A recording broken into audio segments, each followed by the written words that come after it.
My wife and I have been together for 5 years now. We have a toddler and we were planning to expand our family. I decided to tidy up my wife's closet because of a mold problem in the garage, and I decided to inspect the whole house. There I found a gym bag with clothes, some dry fruits, some tampons and about $1,000. I asked my wife about it and her face suddenly lost colour. At first she told me it was just an emergency bag in case an earthquake or something hit us. I asked her why did she hide it from me then. After some back and forth, she sheepishly confessed it was a go bag. Basically, women who need to flee their abusers are told to keep a go bag with all essential supplies like money and clothes and stuff. I asked her why she ever felt the need to do this. I've never even talked to her in a loud voice, we barely have arguments. Why does she think that I'm going to become an abuser? She said she wasn't saying I was an abuser, she just wanted to do it for the peace of her mind. I don't buy her excuse, I don't think she trusts me. Otherwise she wouldn't have gone so far. I took some days to mull it over and I've come to the conclusion that I can't be with a woman who can't trust me and who sees me as an abuser. I asked her for separation and told her that I couldn't be with a woman who didn't trust me. I believe that trust is the foundation of a relationship, and if she doesn't trust me, then it's better we part ways. Now she's making excuses that she read too many mommy forums and let herself be influenced by them. She showed me the forums discussing go bags and how every woman should have one. I get the logic, but I can't stay with a woman who doesn't trust me to know that she never needed to do such a thing. I agreed to take more time to think about it, but I think divorce will let her find a man she trusts not to be an abuser because she doesn't trust me. Am I the idiot? Dude, you're gonna jump straight to divorce because your wife has a go bag? Maybe some counseling first? You are the idiot. Does she have a history of toxic relationships? Because it's all good and he would never do that until he does. I don't have a go bag, but I will tell you I always have my keys readily accessible and I think through exactly how I'd get out of a building or situation. Not because I believe or assume that a man might snap, but that I know he can. This was my first thought too. If she's been in a toxic relationship, even if she didn't disclose that to him out of shame, it makes so much sense. Or if someone close to her had been, etc. It's a very valid fear and makes sense like a prenup. If I ever got into a relationship again, I'd have a go bag and copies of my important documents stored in a safety deposit box, and I would never tell my SO about it. Does that mean I don't trust this hypothetical SO? Nope. The fact that I got to the point I was living with someone else would be a massive sign of trust. But once burned, always wary. I thought everyone had a go bag, lol. There's a million reasons to have one, guy or girl. If my fiancée had a go bag, I wouldn't care. She has plenty of weird quirks that would give her peace of mind over many things. OP's extreme reaction here makes me wonder if we're missing information about how he interacts with her. Abusers tend to overreact and paint themselves as the victim when they're called out on their behaviour. OP, it sounds like you've found an excuse to leave her. So what if she has a go bag? It doesn't mean she doesn't trust you. More than likely, she read something and she and her girlfriends think it's a good thing to do. It sounds like you're the one who doesn't trust her. Honestly, I don't get why looking for mold requires you open up any bags you find. Dude, you were snooping. I think you're jumping from looking for mold to leaving your wife and child because you found your wife's go bag proving she needs it. We just bought a property that had been abandoned. We visited the place a few times before we had it totally renovated to get an idea of what we wanted to be done and talk about it with our contractor. During those visits, apparently his daughter used to sneak into the house and she was the one who hid the treasure there. I didn't tell him that my kids had found it several months ago and that they threw a lot of it away or it had gotten lost by now, but I told him I would check. True enough, my kids didn't have much of the treasure anymore or didn't know where it was. My daughter still had the diary because it was a fancy one she liked and it still had a lot of empty pages. I got her to agree to give it back as long as she could rip out her pages first. My wife did rip them out very carefully, but there weren't many pages left because our daughter had used up many of them. There were still the original pages the neighbour girl had written, so I thought I might as well offer that back. It was not well received though, because it was fairly clear my daughter had read the pages as she'd left comments about things. This made things awkward since there was stuff in there about the neighbour girl's crushes. The neighbour's wife was all up in arms because we let our daughter read her daughter's diary and write comments. My wife had skimmed through the thing when it was first found and there was nothing too scandalous in there for a kid to read, so we didn't see a problem with it. The neighbours said it was obvious it was a problem since we'd ripped out our daughter's pages so she could keep her entries private. I do think it's a little different though, because we'd originally thought it was an old diary of someone long gone, and people read old diaries all the time. The money was another issue because it was apparently money that the neighbour's daughter had been saving up from birthdays and Christmas and chores for years, so they want us to pay it back. Our kids have spent all the money already. Honestly, I don't feel like we should have to pay them back the money. It isn't an insignificant amount of money, and everything inside became ours when we bought the house. I also feel like they shouldn't have let their daughter hang out in an abandoned house. Did you tell the neighbours that maybe it's a bad idea for their daughter to wander around in an abandoned property and house? Where was this stash found? In the house or on the exterior property? You're not the idiot, but I empathise with the neighbour's daughter. But like, the house had been abandoned for a decade. You've been renovating and in and out of the house for months. How did you know it was the neighbour's kid infringing on private property? I didn't tell them about their daughter going into an abandoned house. It was all found inside a drawer in a closet in one of the bedrooms. I guess maybe they noticed us moving in. My kids found it about 5 months ago, so it's at least that old. Oh, then it's 100% yours. Not even an old shed in the backyard or some hole she dug in the ground. She trespassed, and now she's learned a life lesson. The kid obviously enjoyed exploring and spending time in there. I probably would have gone in myself if I were her. I have sympathy for her having to learn a costly lesson, but it's a lesson she won't forget. My dad used to clean houses for my grandpa between buying and selling, and that stuff is what we in the business call loot. If you leave something in a house when it's bought or sold, it belongs to the person or company that buys it. OP, you have no obligation to return the money. Let's be practical. Legally and even ethically, you may be in the right. But is $370 worth destroying your relationship with the next-door neighbours, and maybe everyone in the neighbourhood if they're friendly with that crew already? I would give them a cheque for the money and try to make amends. $370 is a small amount for harmony with the neighbours. My sister-in-law got married to my brother a couple of months back. My brother has been consistently helpful to me and my family. I have 4 kids under 10. Since he got married, my sister-in-law moved to our province and she has no friends or family here. We're the only connection they have here. Moreover, she doesn't do any jobs right now as she's settling in the city.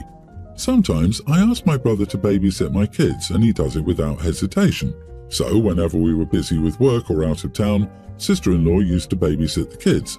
She was great with kids, but the problem started a week ago. She refused to babysit the kids at all. Whenever we ask, she says no as it is. The kids are uncontrollable sometimes. Then I asked them during a call with my brother and sister-in-law if she was at home free and without a job, why can't she do it? Then the conversation got heated and she said she wasn't there for babysitting jobs. After this incident, we haven't called each other in a long time and I don't know how to approach them. Am I the idiot to expect my sister-in-law to babysit my kids? You are the idiot. Free babysitting is a blessing and should be treated as such. I'm a nanny and I've been paid $22 an hour with PTO and insurance. You've avoided paying that for this long, which is excellent, but you expect it to be awful. Childcare is expensive. You wouldn't know that because you have a family of people who have historically dropped everything to do free labour for you. You need to get a grip on reality. Not having a job doesn't mean you're entitled to her time, and it says a lot about you that you think it does. They don't have to if someone doesn't want to hang out with your kid. They don't need a reason. You have 4 kids. That's a lot for even a professional. You'd be looking at thousands of dollars in childcare fees if you didn't have a family that would do it for free. You need to remember that and treat them with some more respect. And not a single word about what OP is doing for the sister-in-law. Family support is a one-way street with the OP. I'd be so angry if I moved somewhere new, was actively looking for a job and trying to build connections, and was instead stuck looking after 4 kids. OP, your entitlement is something else. They are your kids. You chose to have a kid 4 times. That is your responsibility, no one else's, besides the father. Period. I, female 19, had a baby girl a few weeks ago. My fiancé and I decided to take some time off by ourselves to bond with our baby by ourselves, and also so I could heal a little. Neither of our families has yet met our baby, so we let them meet her this week. Our parents and my 2 older brothers came. One of them is married, his wife, 32, and him have 2 kids, toddler and kindergartner. So I admit that the first week was especially hard. I found it particularly hard to find a comfortable position to nurse. My baby wouldn't latch correctly and it hurt. You name it. But now I got better at it. My fiancée and I are trying to teach our baby to take the bottle, just in case, but so far she hasn't shown any interest in it. She starts crying and refuses to nurse with the bottle, so I'm exclusively breastfeeding her. Well, all of this is to say that when our families visited us, my sister-in-law started being very annoying about it. She kept telling me that the way I was holding my baby was wrong, the way I was laying her was wrong, that she shouldn't latch like that. I was very annoyed at her during the visit because all kinds of stuff started adding up. She asked me about pumping and if I'd tried. I said that I have to pump sometimes, but that usually we either drink the milk, which by the way she said it was nasty, or that I would throw it to the sink since my baby doesn't want to feed if it's not from my breast. She told me that it was because I was doing it wrong. She said I must pump and force my baby to drink it by not giving in. Let her be hungry until she uses the bottle. She said that she did that for her kids and that a bottle was best because my breast would look bad afterward if I let my baby breastfeed all the time. I told her I won't do that since I won't let my baby go hungry. She said she was helping since I knew nothing, and I very clearly needed the help because I'm a child with a child. Well, she had been annoying me all day and I snapped at her. I asked her who she thought she was. She's not a better mom just because she's older than me. I think she's worse since she's admitted letting the kids go hungry. We argued because she was very offended by what I said. Everyone was trying to calm us down, but then she said my brother was right and I was a spoiled brat who thinks I know better than anyone else. I was kind of shocked because that means that my brother is talking behind my back. So I got even more upset and I told her that both of them are bitter, sad people, and my fiancé then kicked them out. I've got some time to calm down now, so I'm wondering if I went too far. Maybe I should have said thanks to her advice and let it go. Perhaps my hormones and the lack of proper sleep were getting to me, and what I did was wrong. Not the idiot. Basically, let her be hungry until she uses the bottle. That would be child abuse. Sister-in-law is a terrible mother and was giving unsolicited advice. I was your age when I had my first, but I chose not to breastfeed. You got this. It's she who owes you an apology. Actually, you are doing nothing wrong, and what you told her is right. She was actually wrong with everything she told you. You don't force your baby by letting them go hungry. Your breasts will be fine. I think she's probably jealous. I'd reach out to your brother if it's bothering you and talk to him. Also, tell him if they visit, no advice. You sound like you're on top of things and doing a great job. Don't ever let anyone talk to you like that again. That wasn't advice. They were insults veiled as advice. Congratulations on your baby. Recently, my daughter, pre-tween, had a health scare that required her to stay in the hospital for 5 days for tests. Fortunately, it was something smaller and not as scary as we feared.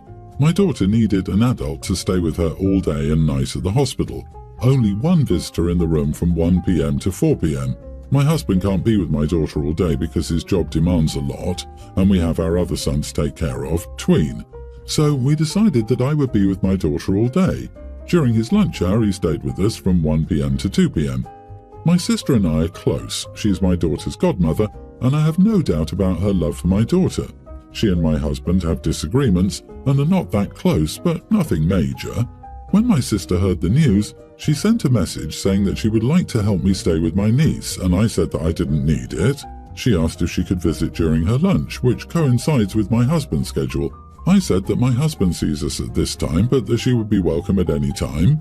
She said she couldn't do it at a different time as she had to work, and asked if she and my husband could alternate a few days. I asked my husband about this, and he made it very clear that this was the only time he could and wouldn't give up, especially at such a stressful time. At the time, we didn't know it was something minor. I responded to my sister saying that, unfortunately, this schedule wouldn't work because of my husband, but she was welcome at any other time.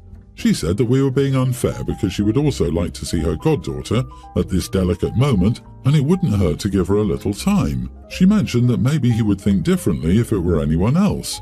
I was honest here, saying that this wasn't about her and that I would give preference to my husband when visiting, but she's free to go at other times, but if that's not possible, she'll have to respect that my husband comes first. She was unhappy and said that we could compromise on her spending some time with my daughter, but we decided to be selfish and not realize that other people who also love my daughter very much would like to have time to see her. In the end, she managed to leave work early one day and stay with us for 30 minutes, but to this day, 1 week later, she's still upset and avoiding long conversations with me. Am I the idiot? Not the idiot. This is his daughter, not hers, and you're the child's mother. You both get to decide who is more needed there or who needs more time with the child during stressful situations. There's no way you could be the idiot in this at all, and your sister sounds like she feels entitled because she's the godmother, which is in no way okay.